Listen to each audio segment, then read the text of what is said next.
When you're trained to be a teacher, you're always taught to be proactive. Now, if the job was only proactive and that's all you needed, it would be a cakewalk. That's not always the case. So in this video, I'm going to tell you what I do when it is time to be reactive with student behaviors. We're wasting time.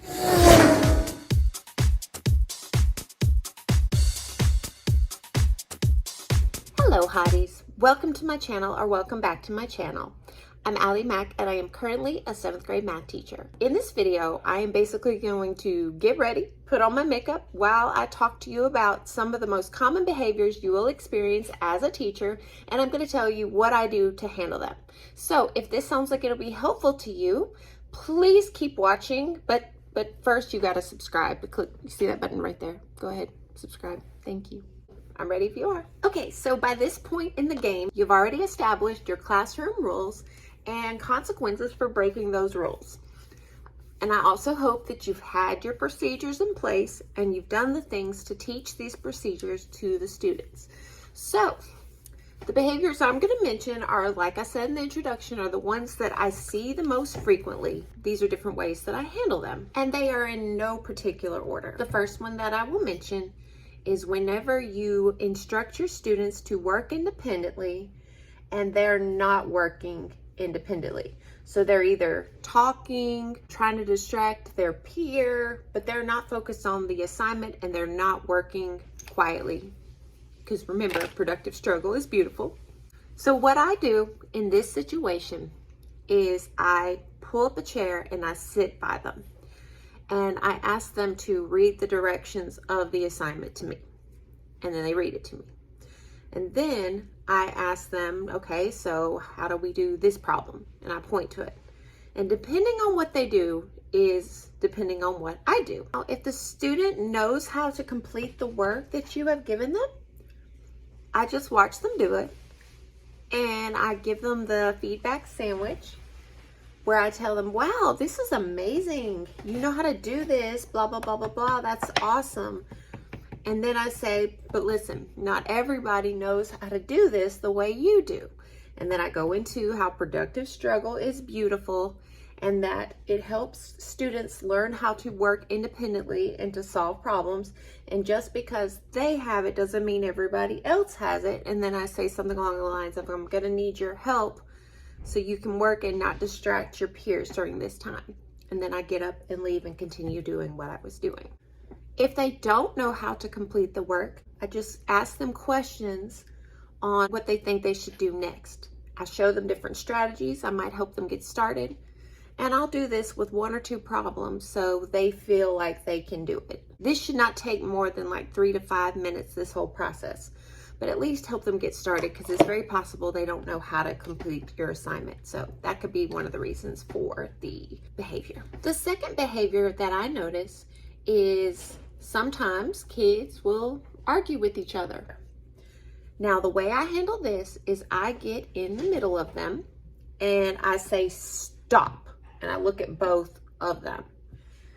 And if they stop, I continue on with my lesson until the students get to a stopping point where they don't need me anymore to explain.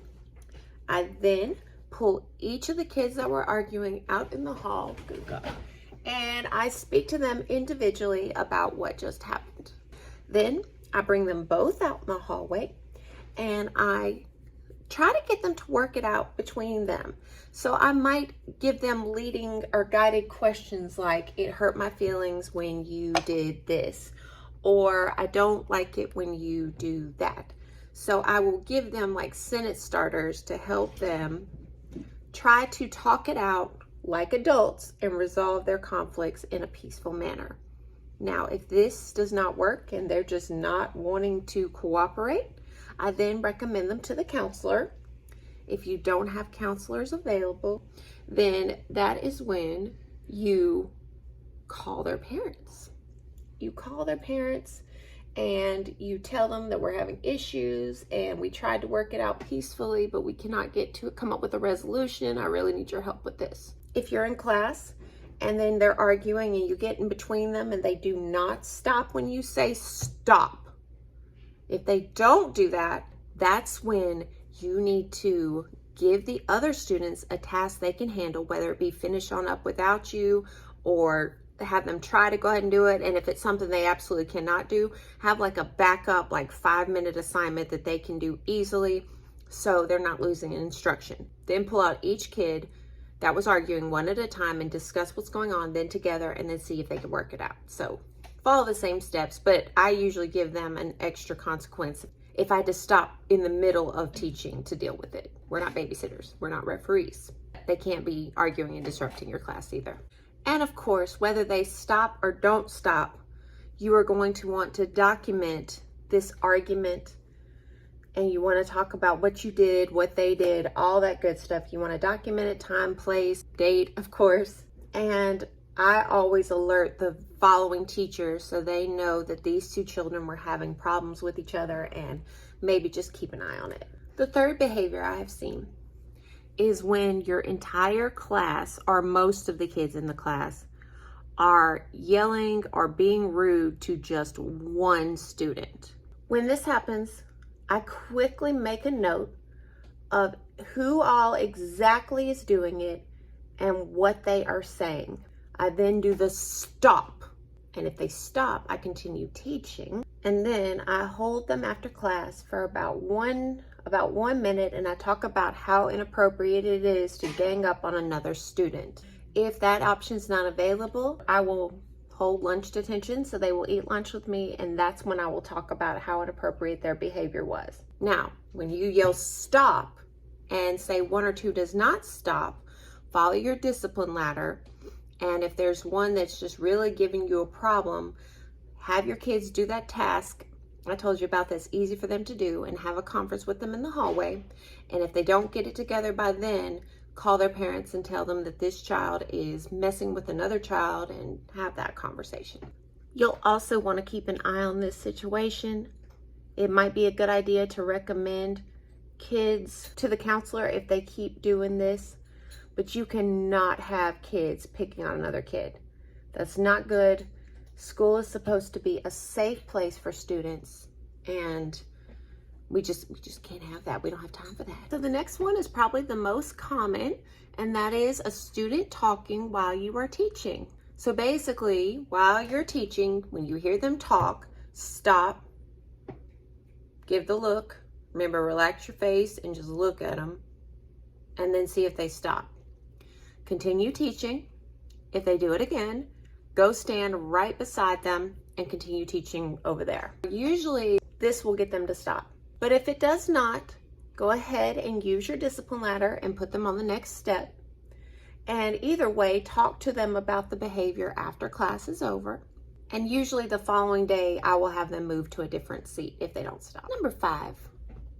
Another common behavior that you will see is when a student falls asleep in your class. So what I usually do is I will go over to the student and I'll kneel beside them and I'll whisper, "Do you feel okay?" Most of the time they will say they do.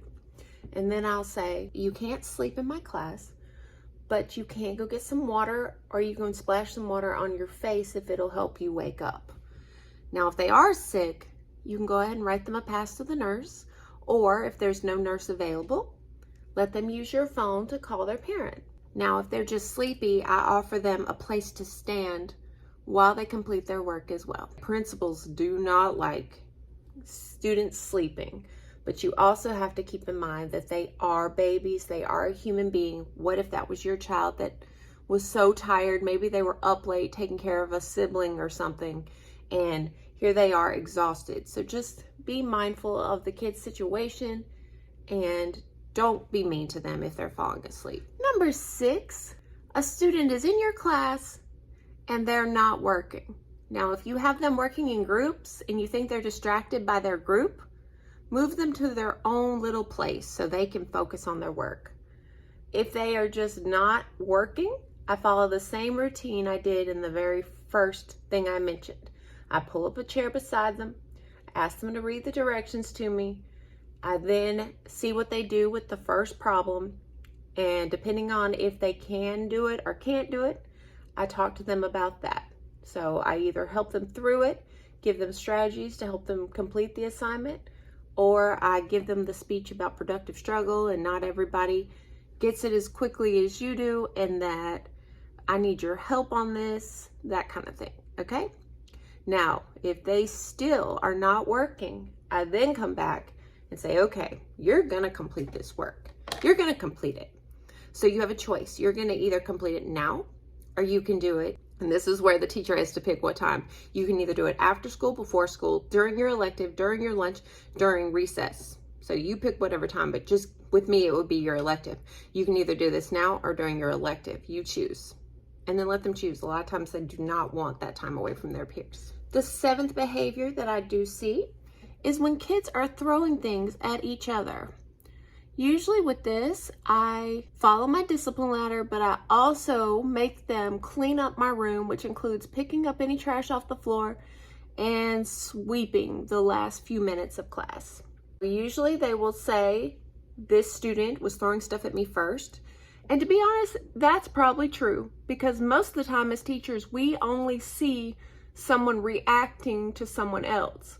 So I always ask the other student if they were. A lot of times they'll be honest, but if they say yes, they have to help that student clean up the room. But if they say no, you really cannot punish what you don't see. So tell them that and be like, would you want me to punish you for something I didn't see you do? And they're usually like, oh, no. So just keep that in mind. Another behavior you will probably notice is there will be a student or students that are having a hard time following your procedures for either entering the room, leaving the room, how to get papers, whatever. They're just not able to get it. So that is when you either do an immediate redo, make them redo it right then, or have them redo it after class. Now, if you notice you've been doing the immediate redo and you're having them redo it in practice, if they are just not getting it, perhaps set up a time to do a practice academy after school where the ones that just absolutely cannot get it, that can practice. And then before they enter your room, when you're greeting them at the door, remind them of what is expected of them. Also, I forgot to mention this.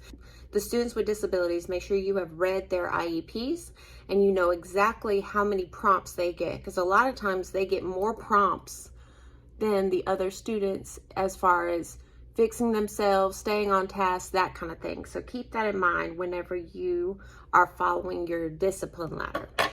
Another behavior you might see is students playing in the bathroom. If that happens, I start to make them go to the restroom all by themselves so they have nobody to play with. If it is just one student playing in the bathroom, I won't let them go with the class. I will wait till they're elective and then I will walk them to the bathroom and then to elective. If a student curses me out or curses out another student, I immediately send them to the office, because my thing is, I've been cursed out a lot, but if say another child gets cursed out and they get home and say, oh, this student cursed me out and my teacher did nothing to help me, that's a problem. So you don't want anyone cursing at any other child in there, and you don't want them cursing at you. So to me, an immediate referral. In my experience, it only takes writing up one child and then the rest learned, oh, we can't curse at other kids in here. The last behavior that I see that is kind of common is kids that cannot keep their hands to themselves. When it comes to kids that cannot keep their hands to themselves, I follow the discipline ladder, and I usually will put them somewhere where they cannot touch anybody else. And like when I tell kids that they can leave or whatever, or leave the class, I make them go all by themselves. So I basically cut off the proximity from that student to other kids. All right, y'all, thank you guys so much for watching. If you found it helpful, informative, or even entertaining, please like, share, and subscribe. Comment below a lipstick emoji. And as always, you guys have the best day ever, and I'll see you in my next video. Goodbye.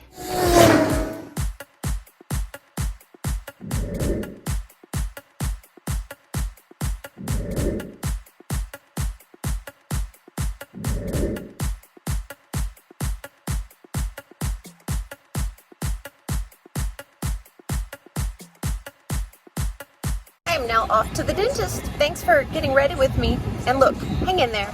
You'll get it.